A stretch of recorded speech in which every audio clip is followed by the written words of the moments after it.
मैं भला क्यों खुश नहीं होगी साथ? इतनी अच्छी सैलरी और इतनी फैसिलिटीज, ये अचानक जॉब आपको मिल कैसे गई?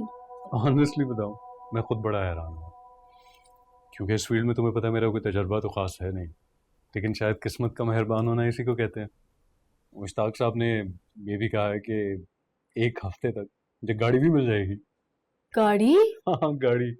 वो कह रहे थे कि मुझे ज़्यादा आउटडोर मीटिंग्स करनी होंगी तो उसके लिए मुझे गाड़ी की ज़रूरत पड़ेगी।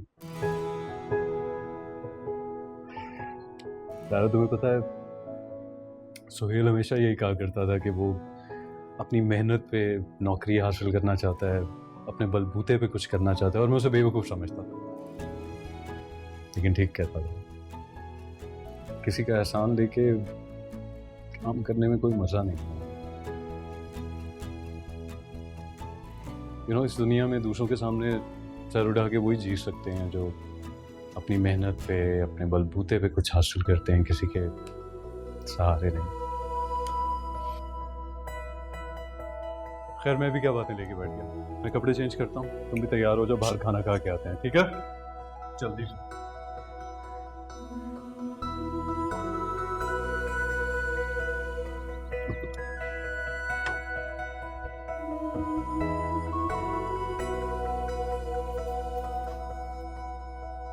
अस्सलाम वालेकुम भाभी। वालेकुम अस्सलाम। क्या हाल है? ठीक ठाक। ये क्या कर रही हैं आप? लाएं मुझे भी दे दें, मैं आपका हाथ बटा दूं। अरे नहीं नहीं, छोड़ो।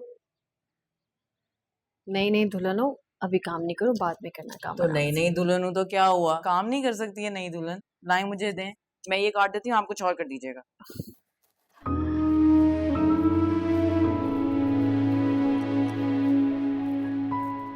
वैसे सारा काम आप ही करती हैं क्या? ये काम वाली नहीं आती?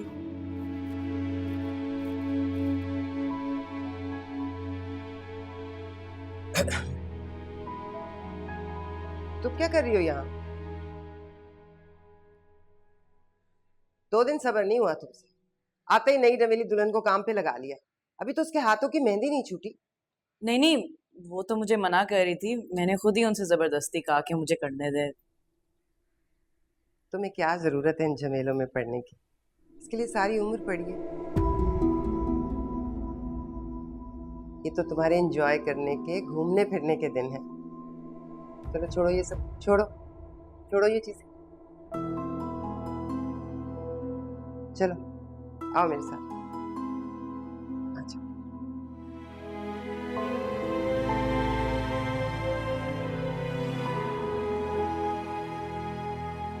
तुम इस घर की बड़ी बहू, घर की जिम्मेदारी भी ले रही। आज से बावर्ची खाना तुम संभालो, ठीक है? हम भी तो देखे हैं भाई साहब ने अपनी बेटी को क्या क्या सिखाया है। आओ बैठो।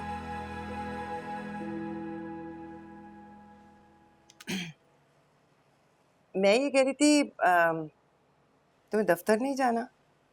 मतलब तुम इतने बड़े ओहदे पर हो, वहाँ काम का हर जोरा होगा और पैसे भी कट रहे होंगे। ये मेरी ऑफिशियल लीव है, इसके पैसे नहीं कटते। ओह, अच्छा अच्छा अच्छा मुझे क्या पता। लेकिन फिर भी मतलब अगर छुट्टियां जाया ही हो रही हैं ना, बाद में कहीं तुम दोनों को घूमने फिरने के लिए अगर छुट्टियां चाहिए हो तो उस वक्त इस्तेमाल कर लेना।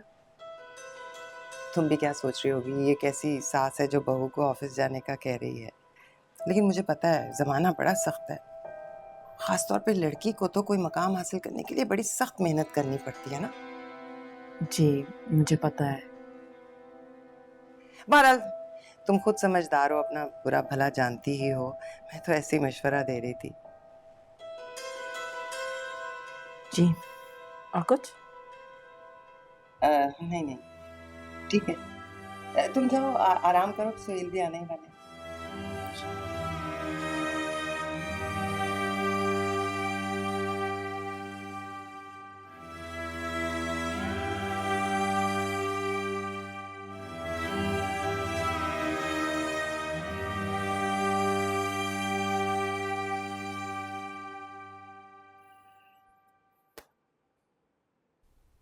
क्या सोच रही हो?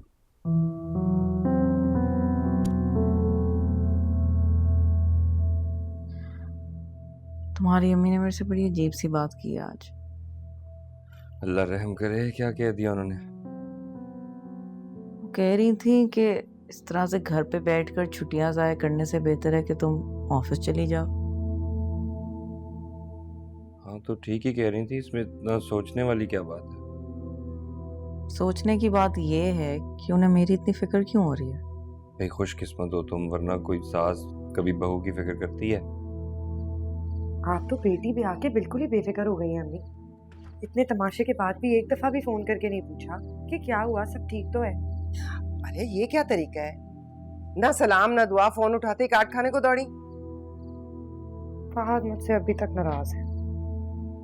क्यों भाई, वो क्यों नाराज है, क्या तकलीफ है उसे? थप्पड़ तो तूने खाया है उसकी वजह से।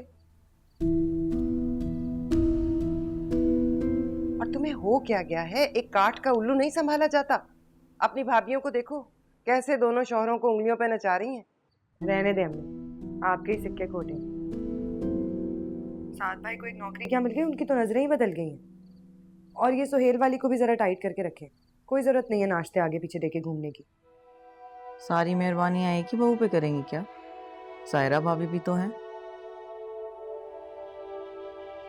अरे शान से छोड़ो, सब कुछ ठीक चल रहा है, चलने दो। और तुम मतलब हम कितनी देर इन लोगों की बातें करते रहेंगे हैं? कोई और बात करते हैं। बल्कि मुझे अरशद ने अभी ईमेल भेजी है, मैंने प्रेजेंटेशन बनानी है कल सुबह के लिए, तो प्लीज मेरी मदद कर दो प्लीज। सारा काम मैं ही करूं तुम्हारा? कर दो ना। अच्छा देख तो लो, उठो। यार मेरा सॉकेट ठीक करा दो, बाहर जाना पड़ता है फोन चार्ज करने। मैं अपना चार्जर लेके आता हूं। ये शान से बहुत चालाक लड़की है अम्मी, ध्यान से रहिएगा। ये ना हो कि आपका मकसद धरा का धरा रह जाए और एक फूटी कौड़ी भी घर ना आ सके। अरे वो अभी मुझे जानती नहीं है कि मैं कैसी औरत हूँ। अच्छे अच्छों को ठीक कर दिया है मैंने। ये कल की लड़की मेरे सामने क्या हैसियत रखती है ये देखना तुम। ये मुझे तनख्वाह के पैसे भी देगी और मेरी गुलामी भी करेगी।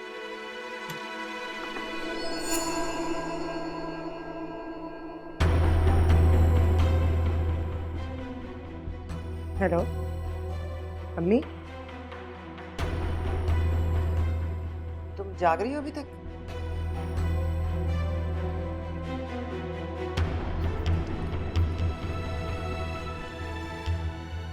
हेलो, क्या हुआ अम्मी? शानज़े ने सुन ली है मेरी बातें। क्या? कैसे? पता नहीं, चोरों की तरह दबे पांव आके मेरे कमरे के बाहर खड़ी हो गई थी। इंसान अब अपने कमरे में बात भी नहीं कर सकता। खुदा मालूम अब सुहेल को जाके 1 की 10 लगाएगी। कहा था ना आपको।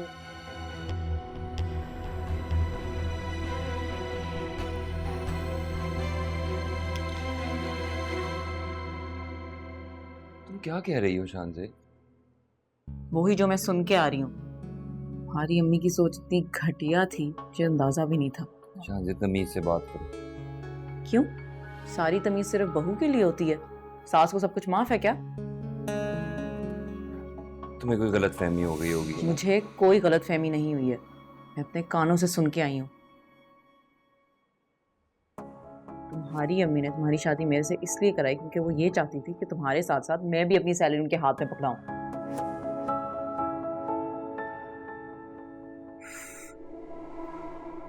तो इतनी बड़ी ड्रामेबाज है वो, मैं तो उनकी चालाकी समझ ही नहीं सकी।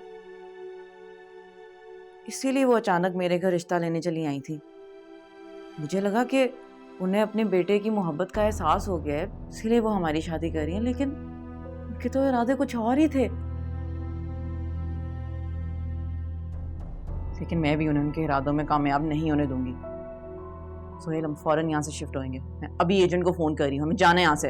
यार हमारी शादी को दिन ही कितने हुए हैं, मैं अम्मी से क्या कहूँगा? मैं कुछ नहीं जानती सोहेल, तुम्हें मैंने पहले ही बता दिया था कि तुम्हारी माँ के साथ मेरा कोई गुजारा नहीं है। हम यहाँ से शिफ्ट हो रहे हैं, ये बात फाइनल है। और अगर तुम्हें ये बात उनसे नहीं करनी है तो मैं उनसे बात कर लूंगी। मैं जा रही हूँ। रुक जाओ तुम रहने दो, मैं कर लूंगा बात, तुम रहने दो।